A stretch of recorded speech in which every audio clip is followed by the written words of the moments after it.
Since the dawn of civilization, nearly every culture has spoken of giants, towering beings who once walked among humans.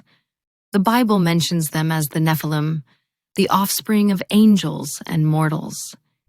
Ancient texts from Mesopotamia, Greece, and even the Americas tell eerily similar tales, stories of enormous warriors, builders, and fallen races erased by floods or fire. Skeptics call them myth. But what if these stories were memories, fragments of a forgotten chapter in human history? One discovery in the Nevada desert might hold the clue. This is the mystery of the giants of Lovelock Cave. Beneath the blazing Nevada sun lies a cave carved into the side of a lonely desert bluff, Lovelock Cave.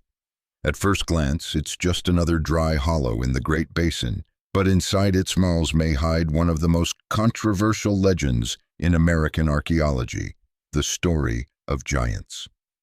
Long before miners and scientists arrived, the northern Paiute tribe passed down a chilling tale. They spoke of the Siteka, a race of red-haired, man-eating giants who once terrorized their ancestors. According to legend, these beings were fierce and cunning, standing well over 7 feet tall and armed with primitive weapons. They raided Paiute camps, stealing food and sometimes people. The tribes finally united against them, driving the giants into a cave and setting it on fire. Trapped inside, the giants screamed as smoke filled the chamber, and soon the desert fell silent.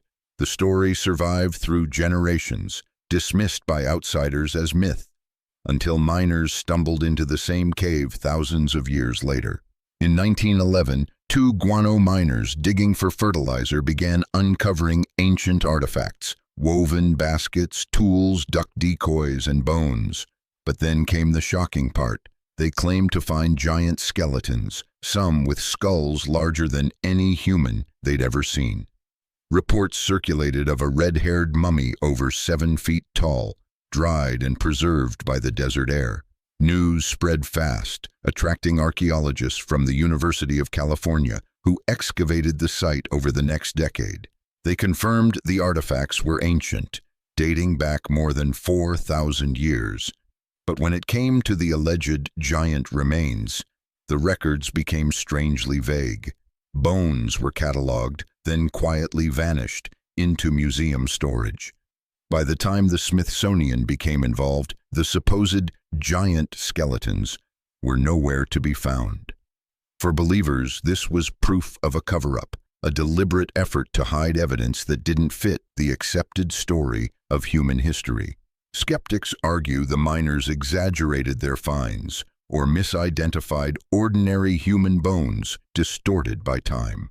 But the mystery only deepened when eyewitnesses, including local museum curators, claimed they had once seen massive skulls and sandals nearly 15 inches long before they disappeared from display. Even today, the cave itself holds an eerie energy. Visitors describe the air as unnaturally still, as if the cave is remembering what happened there. The soot-blackened ceiling remains, a dark reminder of a fire that might have ended an entire species. So what is the truth behind Lovelock Cave? Were the red-haired giants real, a remnant of a forgotten race erased from history, or the result of myth tangled with misinterpretation? The Paiute legend and the miners' testimony align too closely to ignore. Something happened here, something ancient, violent, and lost in time. Until the missing bones resurface, the giants of Lovelock Cave remain suspended between archaeology and myth, between what we can prove and what we fear we might find buried beneath the sand. So, what do you think?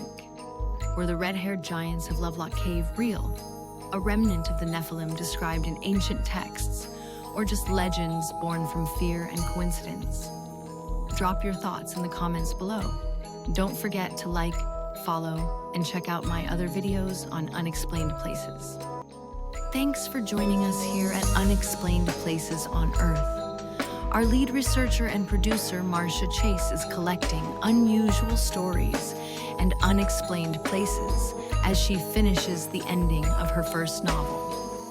If you have a great story to tell or unusual place to add to the list, please send us an email. Thanks for watching.